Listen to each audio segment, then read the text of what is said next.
This is who will win the 2021 MVP. With legitimately 5 NBA superstars capable of separating themselves as the favorite, this video breaks down each player's case to win the award, and then make sure you stick around for my official prediction of this year's most valuable player. If you're a subscriber, welcome back to D-Flow Hoops. If you're new here and interested in the NBA, you came to the right place. Welcome aboard. Please subscribe and hit notifications so you're updated every time I upload, which is at least twice a week. Leading off the first of 5 candidates is Denver's man in the middle, the greatest passing center of all time, Nikola Jokic. After Denver had a slow start with Nikola's right-hand man Jamal Murray struggling, the centers carried his Nuggets to the 7th seed in the stacked Western Conference by posting averages of over 26 points, 11 rebounds, and 8 assists. Before this year, we knew Jokic had an array of post moves, most notably the one-footed fadeaway, aka the Sombor Shuffle. But what's made Nikola so impossible to defend this year is how he's combining that post-up ability with his improved quickness. You can tell this is the most mobile Nikola's ever been in his career, and that's forced defenders to have to pick their poison. Everything that the Joker has in his offensive bag gives his opponents nightmares. Now it's time for my fellow Canadian Jamal Murray to find his rhythm and contribute more, which he should, and I think the Nuggets will get to the 4th or 5th seed in the West, putting Jokic in a solid position for the MVP. Stay tuned to see if I think he'll win it. Secondly, there's Joel Embiid, and since I made a separate video on him a few weeks ago, the Sixers big man has continued his dominance and kept the Sixers at the #1 seed in the East. The 5th-year pro from Kansas is in the best physical shape of his life, averaging career highs in scoring and efficiency. While Embiid's always been the main factor to Philly's success whenever he's healthy enough to play on a consistent basis, this year he's taken it to another level, turning himself into the undisputed best mid-range shooter in the NBA. Joel's making an absurd 56.8% of his 4.8 mid-range attempts per game. Since the NBA started tracking zone-based shooting in 1997, the only player who's ever taken at least 4 mid-rangers per game and made a higher percentage than Embiid this year is the greatest shooter on planet Earth, Stephen Curry, in 2012. Joel's increased his efficiency from this area by about 17 percentage points from 2019-20, and defenses haven't figured out how to stop it. Watching him jab step and pump fake until he has the defense right where he wants them is like watching an artist paint his masterpiece. He's still a force around the rim though. He gets to the free throw line more than anyone in the league and makes life much easier for his teammates by attracting a ton of attention. And that's not even getting into his defensive impact. The big question now is whether Embiid can keep his mid-range dominance up, and if he can stay on the floor enough games to seriously compete with the top contenders for the MVP. He has missed 6 games already this season. In his first 4 seasons coming into this one, he's missed at least 18 games in every season. But overall, Embiid's been the driving factor for the Sixers having the best record in the Eastern Conference right now, and his case to bring home the MVP will be a very strong one if he can keep the Philadelphia 76ers winning games.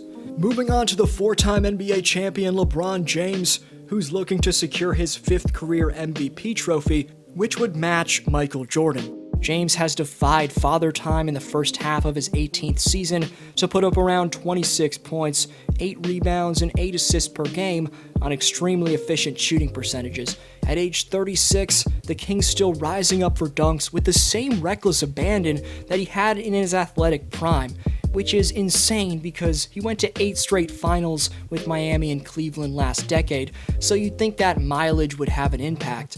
But in 2021, LBJ's having one of the most dominant seasons of his career. Unfortunately, his partner in crime, Anthony Davis, just tragically went down with an Achilles injury.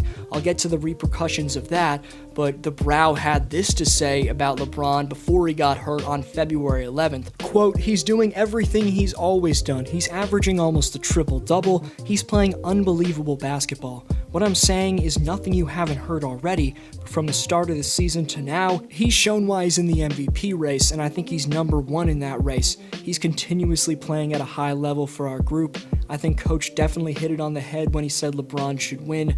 You never know all the politics and stuff, but he should. And something Davis also touched on, which I'll quickly break down for you, is LeBron's deep range shot. Defenders can't go under screens like they could in the past when guarding LeBron, because he's shooting a career second best 38.1% from beyond the three-point line. He's the Lakers' only player whose time on the bench results in the team having a negative net rating. The Lakers are 14.5 points per 100 possessions better when he plays rather than when he sits. And LeBron's going to have to put the team on his back even more now with AD sidelined into the near future.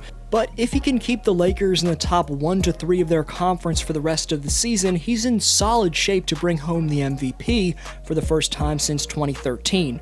Meanwhile, in the Bay Area, Stephen Curry's putting up a damn good case himself to bring home this year's MVP.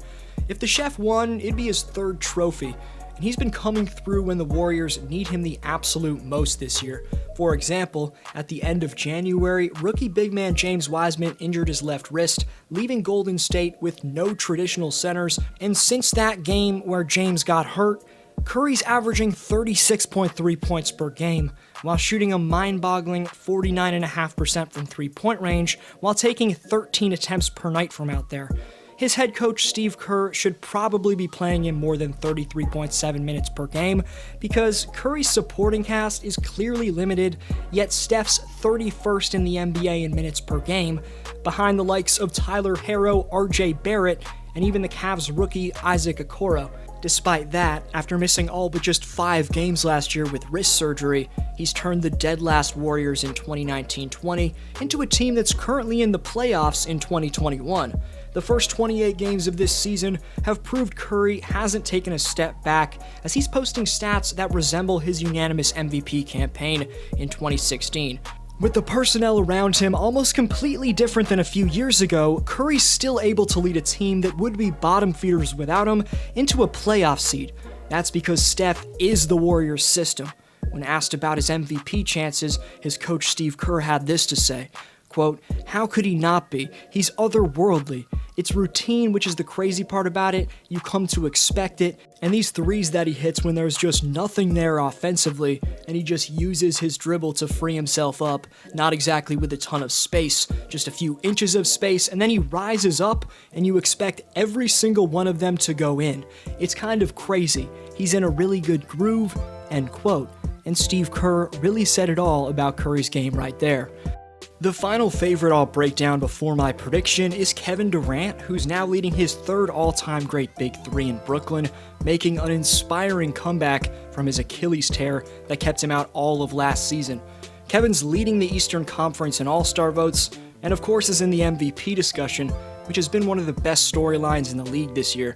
While Durant's currently sidelined with a hamstring injury, plus he's also missed time with injury recovery and health and safety protocols, in the 18 games he has played in, he's been going off. The Slim Reapers returned to full form, posting averages of 29 points, 7 boards, and 5 dimes on elite shooting splits. This is all happening after an injury that typically ends a player's career or significantly diminishes their value. But Durant has the same fundamentally sound lower body balance on his off-the-dribble three-point shots than he did before he had surgery, as he's averaging a career best 43.4% from beyond the three-point line.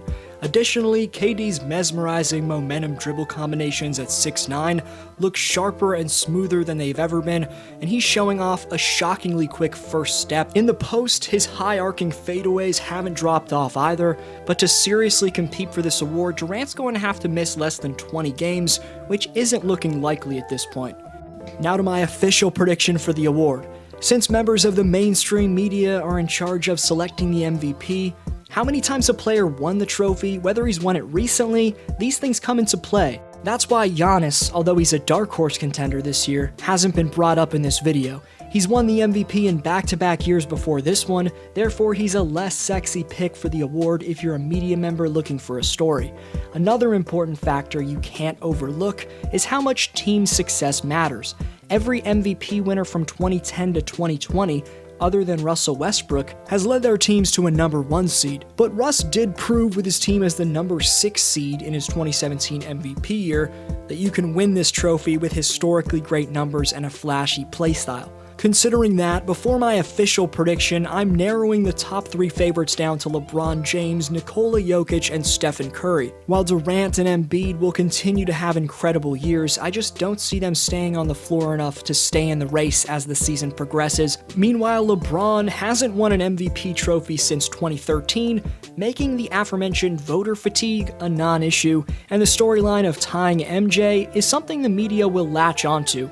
Still though, Jokic and Curry will be putting the entire team on their shoulders on a nightly basis. In February, Nikola's already had 2 triple-doubles, and Steph just became the first player since MJ to score 25-plus points on 50% shooting or better in 10 straight games. You can expect these performances to keep up, but I just don't see those two having enough team success to overtop the narrative of James tying Jordan in MVPs. Even though the Jazz deserve another video on this channel made about them for winning 19 of 20, LeBron's Lakers are still only 2 games back of them. Even if the red-hot Utah Jazz finish first, I see LBJ winning the MVP. Let me know who you think is the MVP down below, and leave a thumbs up on this video if you enjoyed my take. Follow me on Instagram to stay updated on the channel and to be friends. This was D-Flow, and I'll see you next video.